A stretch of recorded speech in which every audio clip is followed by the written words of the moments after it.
अंधेरे का रहस्य। गांव के बाहर एक पुरानी हवेली थी जिसे लोग अंधेरे का घर कहते थे। कई सालों से बंद उस हवेली में कोई जाने की हिम्मत नहीं करता था।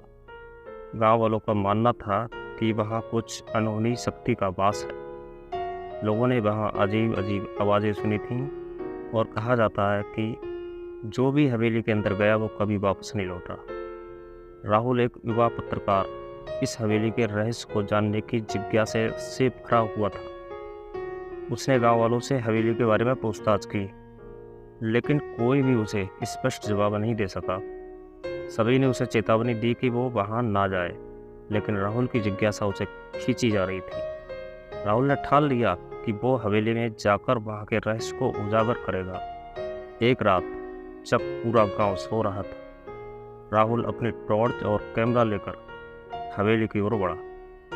हवेली के पास पहुंचते ही उसे एक अजीब सी ठंडक महसूस हुई। दरवाज़ा खुला हुआ था, जो हल्की सी हवा के साथ हिल रहा था। राहुल ने सावधानी से हवेली के अंदर कदम रखा। अंदर का माहौल भयानक था।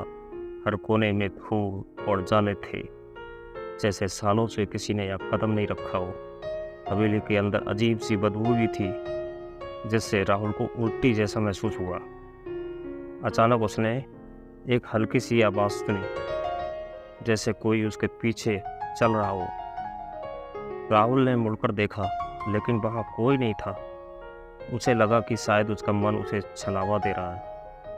वह आगे बढ़ा और एक बड़े कमरे में पहुंचा। कमरे के बीचों बीच एक पुराना झूला था, जो खुद ब खुद हिल रहा था। राहुल ने कैमरे से उस दृश्य को कैद करना चाहा, लेकिन जैसे ही उसने कैमरा उठाया, झूला रुक गया। राहुल के मन में अब डर घर करने लगा था, लेकिन उसने अपने आप को संभाला और आगे बढ़ता गया।